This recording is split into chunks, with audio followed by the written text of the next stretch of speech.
The night shift was always the hardest. Officer Tom Chen knew this well as he cruised down the quiet streets of Pine Valley, his patrol car headlights cutting through the thick autumn fog. The town had settled into its usual peaceful slumber, and the only sound in his car was the occasional crackle of the radio. It was nearly midnight, and Chen was already looking forward to a hot cup of coffee back at the station. But just as he was about to turn onto Oak Street for his final round, a voice broke through the radio's static, shattering the silence. "Unit 247, we've got a call about strange noises coming from 1456 Maple Drive. Caller is Mrs. Reynolds from next door. Says she's been hearing unusual sounds for the past hour." Chen straightened in his seat, suddenly more alert. He'd been on the force for 5 years, and in all that time, he had never received a complaint from Mrs. Reynolds. She was a quiet, kind woman, the sort of neighbor who still baked cookies for new families and watched over the neighborhood kids in the summer. If she was calling this late at night, it wasn't for nothing. He pressed the radio. Copy that. Any details about the nature of the sounds? The dispatcher hesitated for a moment before responding, her voice laced with uncertainty. "Caller says it sounds like singing, but also crying. She wouldn't normally call, but something about it feels off." Chen furrowed his brow as he made a sharp U-turn. He'd dealt with countless noise complaints before: teenagers blasting music, dogs barking at shadows, elderly folks forgetting they left the TV volume on full blast. But this sounded different. As he drove through the quiet neighborhood, a sense of unease crept in. This was one of those picture-perfect suburban streets where everything looked like it belonged in a postcard. The lawns were manicured, the porches lined with seasonal decorations, and the warm glow of porch lights made the street feel welcoming. But as he pulled up to 1456 Maple Drive, he noticed something strange. The house, a well-kept 2-story home with blue shutters, looked just as it always had, but something felt off. The porch light was on, but the curtains were only partially drawn, and behind them a flickering light danced across the walls. Not the steady glow of a television, but something warmer, something moving. Stepping out of his patrol car, Chen immediately heard the sound that had disturbed Mrs. Reynolds. It wasn't the kind of singing you'd hear from a radio or a television. It was raw, emotional, carrying both sorrow and something strangely beautiful. A melody so haunting it made the hairs on the back of his neck stand up. He walked toward the house, taking in the small details he had overlooked. The flower boxes beneath the windows were arranged in perfect pairs, as if someone had always thought in twos. The wooden sign beside the front door had faded words painted across it. "Music lives here." The door itself was closed, but the sound of singing continued, uninterrupted, as if the person inside was lost in another world. Mrs. Reynolds peeked out from her porch next door, wrapped in a housecoat, her face filled with concern.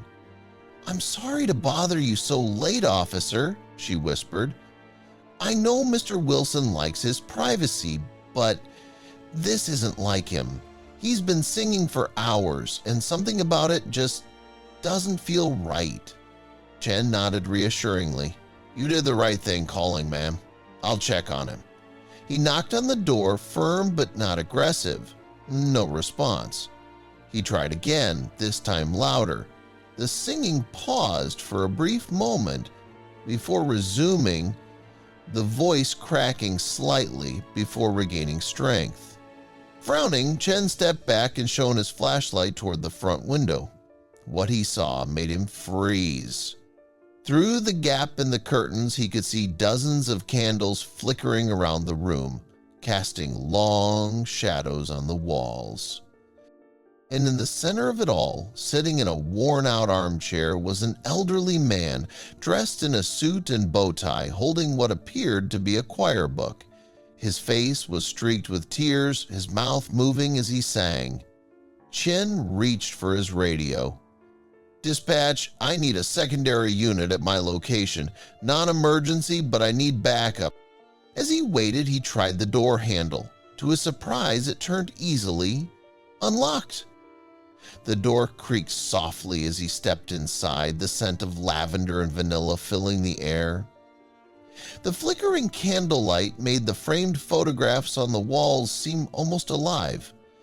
Photos of a couple in their younger years, smiling at a piano, wedding pictures, choir performances, generations of memories. Mr. Wilson didn't seem to notice Chen's presence. His fingers trembled as they traced the edges of the choir book. "Sir?" Chen spoke gently, not wanting to startle him. "It's Officer Chen from Pine Valley PD. Your neighbor was worried about you." The elderly man slowly looked up, his eyes glistening. "Officer," he said in a hoarse voice, "I hope I haven't disturbed anyone." "Sometimes the music needs to be heard." Chen's gaze flickered to the framed photo on the table beside him. A woman with silver hair and bright eyes, caught mid-laugh. The glass of the frame reflected the candlelight like a tear. "Is that your wife?" "Margaret," Mr. Wilson whispered. "Today would have been our 59th anniversary.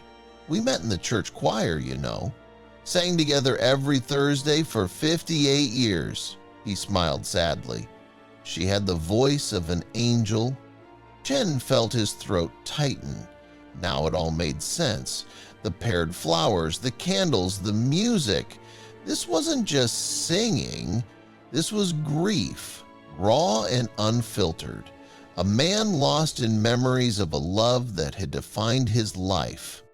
The second patrol car pulled up, and Officer Lisa Park stepped out, her expression softening as she took in the scene.